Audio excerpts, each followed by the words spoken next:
Buenas tardes. Voy a empezar por presentarme. Yo soy Silvia Rampone, yo soy ingeniera informática. Estoy terminando una maestría en gerencia de TI y mi tesis está muy relacionada a blockchain. Trabajo en Genexus, estoy en el equipo de seguridad. Tengo el honor de trabajar con la gente de GI. Pero hoy no les vengo a hablar de mi trabajo, les vengo a hablar de mi hobby, de mi pasión. En realidad todo esto arrancó por un tema de mi tesis y descubrí que me encanta. Y cuando alguien me pregunta cuál es tu hobby, estudiar blockchain, si es un poco raro, la gente me mira muy raro, pero realmente me gustan mucho y estuve pensando qué les puede aportar y qué puede enriquecer a los demás de lo que yo estuve estudiando.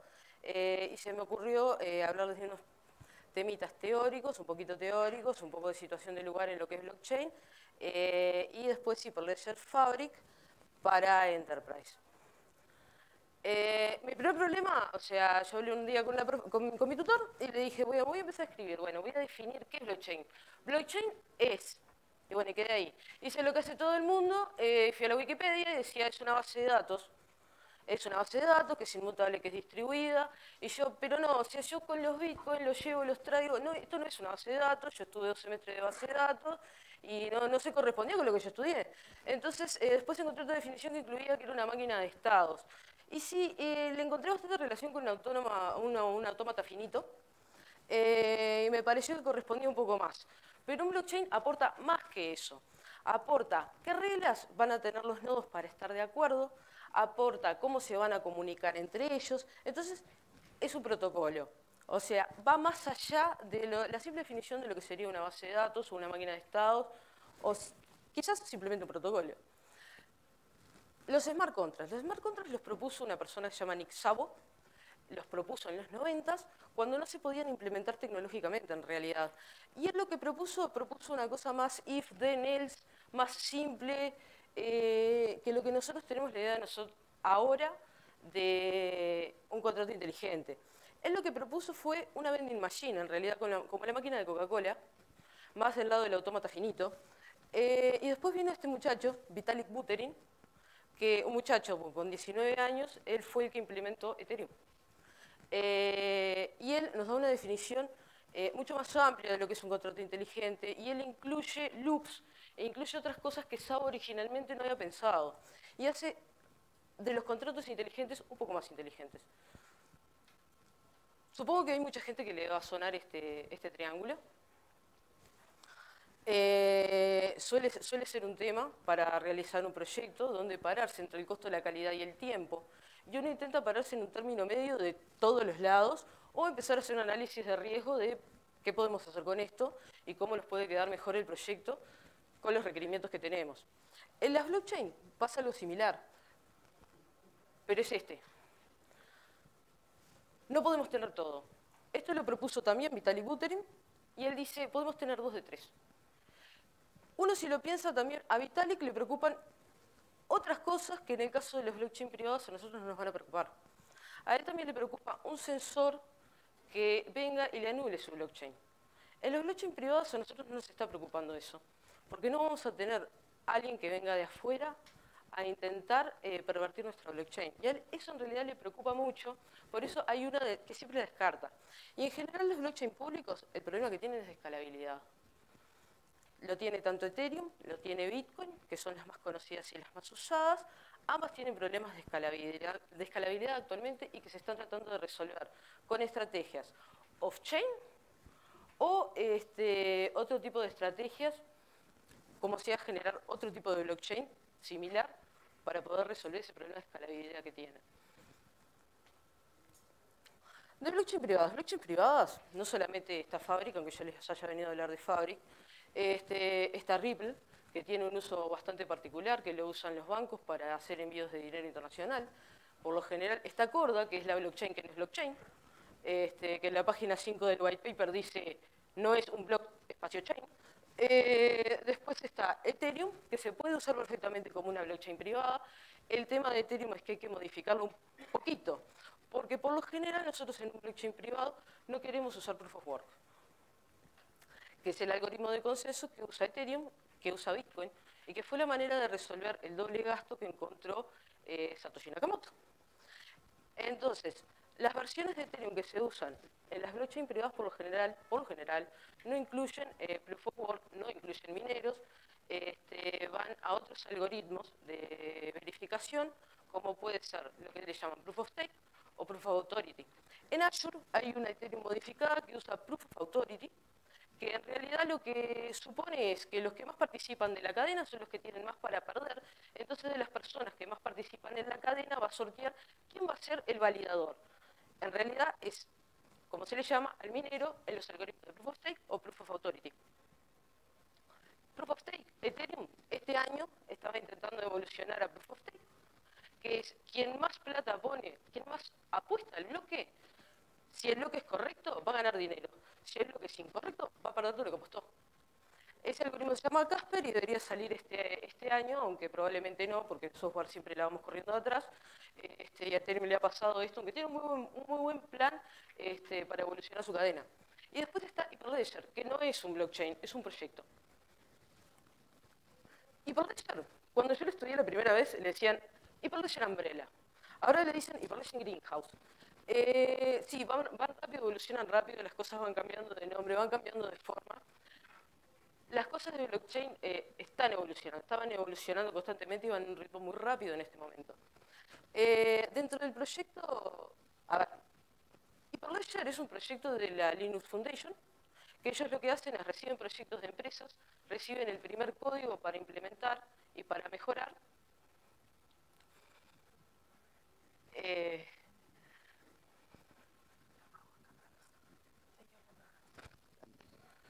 ¿Hola? ¿Se escucha? Bueno. Hyperledger les decía que es de la Fundación Linux, que ellos lo que reciben. Hay empresas que proponen proyectos, que aportan el primer fuente, que es por el proyecto de partida, y después se unen otras empresas para desarrollar ese proyecto.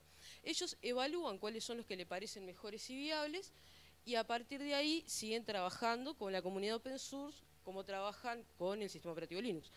Tienen varios proyectos, los más maduros son Fabric y Sawtooth. Fabric está en la versión 1.2, Sawtooth está en su versión 1.0 creo, porque el primer release que hubo de Sawtooth fue en junio de este año. Burrow lo que tiene es que intenta integrar lo que es una blockchain de Hyperledger con Ethereum. EVM es la máquina virtual de Ethereum. Y ese es el objetivo. Cada uno vieron que tiene como su objetivo particular. La particularidad de Fabric, en realidad, es que es transversal, que no tiene un objetivo particular, que no tiene, por ejemplo, Indy está hecha para identidades. Esto es transversal a las aplicaciones que se les ocurra hacer o que necesiten. También desarrolla herramientas como Serial Composer, que es muy bueno para el desarrollo, y después el Hyperledger Explorer, si alguien vio Etherscan o Blockchain Info, es muy similar. Bueno, acá puse algunos miembros, porque yo cuando estuve mirando los miembros que forman parte de la comunidad de Hyperledger y que están llevando adelante el proyecto, me llamó muchísimo la atención. Son más de 200. Hay empresas que no tienen nada que ver con software. Hay empresas que son competencias acérrimas entre ellas, como R3, que en realidad el R3 consorcio es el que desarrolla Corda. Y está...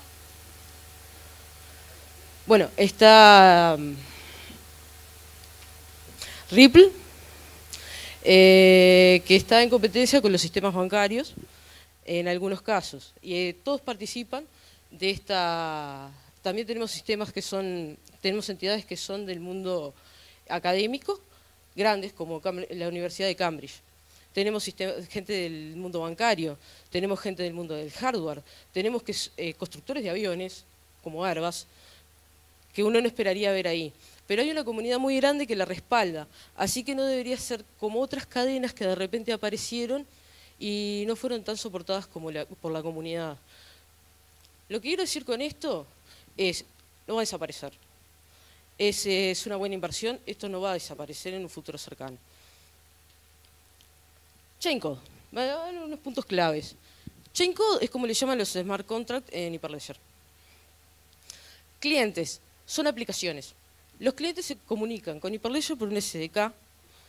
Después están los pares que se dividen en los endorsers, que son una especie de verificador, y los committers, que son los que en realidad suman el bloque a la cadena.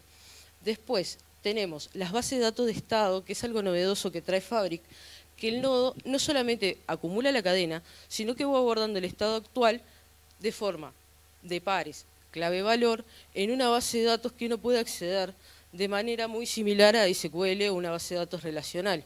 La base de datos por defecto que usan los nodos es LevelDB, pero se puede configurar para que use CouchDB y se pueden hacer consultas enriquecidas sobre JSON, sobre esa base de datos. Por lo general lo que nos interesa muchísimo es el estado actual de los pares clave-valor. O sea, porque yo por lo general lo que quiero saber es si algo que me estás vendiendo realmente es tuyo, si en este momento es tuyo. Entonces, lo más interesante de los blockchain es el estado actual, y la cadena nos sirve como un log de todo lo que sucedió en la historia del sistema, de manera de que nadie lo pueda negar. Tienen un MCP, que es la manera que ellos encontraron de asegurar, en realidad, la seguridad de la cadena, de los miembros que forman parte de la cadena, porque en las blockchain privadas no queremos que entre cualquiera a participar de la cadena. Entonces, el MCP se puede ver como una interfaz que está entre el CA, que usa el PKI clásico, y la cadena en sí. ¿Se usa como interfaz para qué? Para poder cambiar el CA. Si yo puedo cambiar el CA y no tengo que cambiar todo el resto de la cadena y no tengo que actualizar todos los nodos al nuevo CA, es una gran ventaja y es modular. Entonces, cada organización que se suma puede sumar su MCP, puede sumar un CA, lo puede cambiar, lo puede modificar, porque es todo modular. Se usa dos CA, el que utiliza para la autenticación de quién se puede unir a la cadena y el que utiliza para TLS para cifrar la comunicación entre los nodos. Tiene un servicio de ordenamiento que lo utiliza para implementar el algoritmo de consenso, que es la manera en la que todos se ponen de acuerdo sobre el estado actual de la cadena, qué es correcto y qué es incorrecto. Se comunican con Gossip, puramente peer-to-peer, o sea, hay otras que son punto a punto. Gossip es lo mismo que usa Ethereum y que usa Bitcoin, que es cada nodo recibe un dato y si no lo conoce lo repite, pero si lo conoce ya no lo repite. Y otra idea novedosa que tiene Fabric son los canales, el concepto de canal.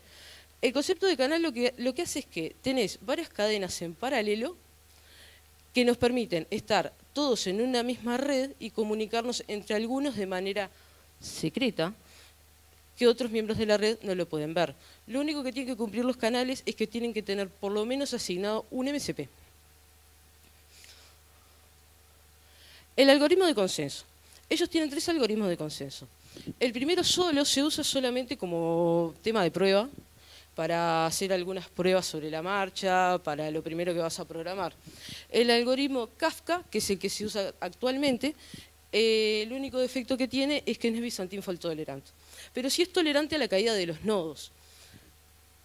Hay una diferencia entre ser tolerante a fallas y ser tolerante a problemas bizantinos. Una cosa son las fallas, que es que los nodos se caigan y se sumen a la red de un momento a otro, y otra cosa es tener nodos que inyectan bloques defectuosos en la cadena y que los demás deben ponerse de acuerdo sobre si esa información es válida o no. El Byzantine fault tolerant es un sistema que es confiable en una red o sobre un hardware que no es confiable. En este caso, ellos están tratando de implementar un sistema bizantino tolerante a fallas, pero todavía no lo tienen del todo desarrollado. Igualmente, en un blockchain privado con un CA, si yo introduzco nodos en la red que inyectan información incorrecta, eventualmente yo voy a saber quién es. En una blockchain pública esto es muy importante porque no sé quién es, porque puede venir cualquiera y sumarse, pero en una blockchain privada no. Los Membership Service Provider. La parte de Multiple Configuration, en realidad ustedes pueden tener una empresa y esa empresa tener su propio servicio, tener un servicio por empresa. O pueden tener una cadena que tenga definido uno solo, poner ahí todo el CA y todo el mundo se identifica contra el mismo servicio.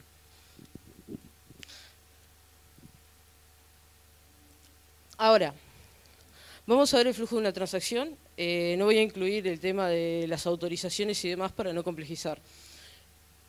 Primero tengo una aplicación cliente. El cliente también se identifica en el MCP. El MCP sirve de identidades. Se pueden definir esas identidades según la organización. Un cliente no puede ser un par. Es la única restricción que nos está dando, que se comunica con la red mediante el SDK.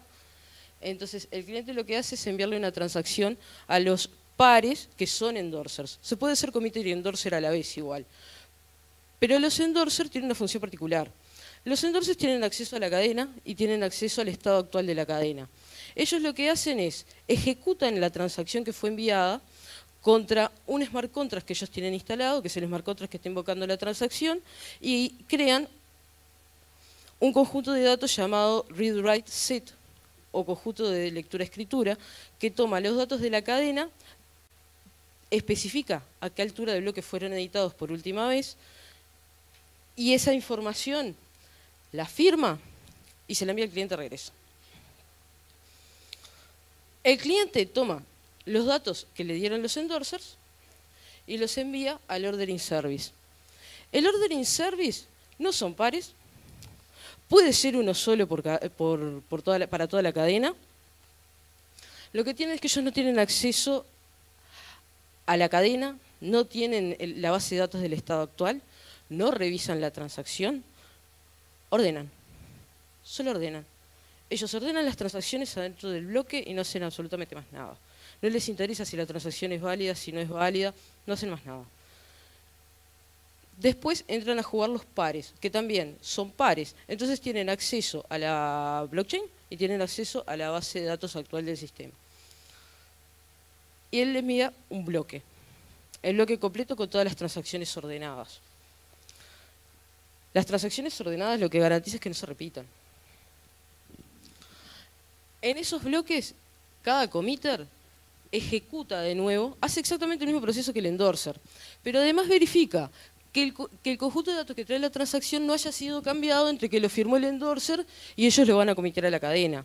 Otra cosa que verifican es que, bueno, si es válida o no es válida. Si las reglas que yo le doy al contrato son válidas o no son válidas, porque yo puedo determinar que para hacer una transacción válida la tengan que validar 2/3 de la cantidad de endorsers que están presentes en la cadena. Y ellos verifican que eso se cumpla. Verifican que los datos hayan sido leídos del mismo bloque. Verifican que los datos se escriban en el mismo bloque que previeron los endorsers. Si la transacción es inválida, lo que pasa es que ellos la marcan como inválida. Pero se incluye en el bloque, se incluye en la cadena.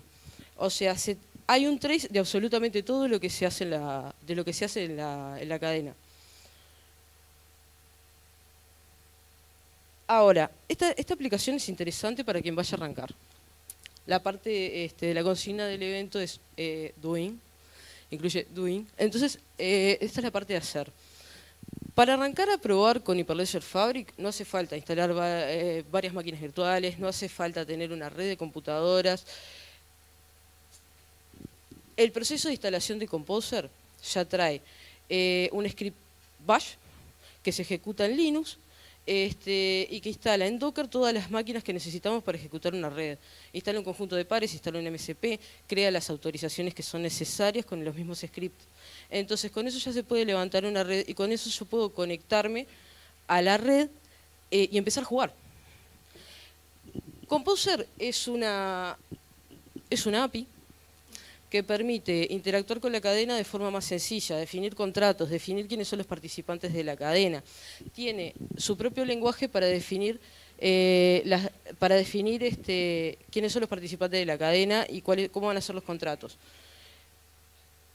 El primero, el model file, define lo que llaman clases, que son similares a lo que serían las clases de programación orientada a objetos, pero eso definen la estructura y definen las propiedades que va a tener la clase, no definen el comportamiento. El comportamiento se define en el otro archivo, en el script file, que se describe puramente en JavaScript. Los permisos se definen con reglas. Yo puedo autorizar o denegar, ejecutar acciones, actualizar, a crear, los puedo hacer mediante reglas. Y después las query definitions son parecidas a las consultas SQL, pero son para acceder después con un servicio REST y poder consultar los datos de la cadena. Después todo eso, cual proyecto Java que se compila, se guarda en un WAR, se comprime, se guarda en un WAR y después se hace un deploy, esto lo guarda en archivo .dna y eso es lo que se hace el deploy a la cadena. Esto tiene una interfaz web que pueden buscar, que es muy fácil de acceder, que IBM puso en Bluemix. Se puede buscar en Google, Hyperledger Composer Playground, y con eso ya pueden acceder y usarla, y ahí también pueden ver cómo ejecutan las transacciones y está configurada, no tienen que tener una cuenta, está configurada con la sesión web. Ahí también pueden subir y bajar los VNA, y si no se puede instalar con un IDE en la misma máquina, que ellos recomiendan mucho VS Code porque además tienen un plugin para agregar como extensión para que coloree y quede más agradable.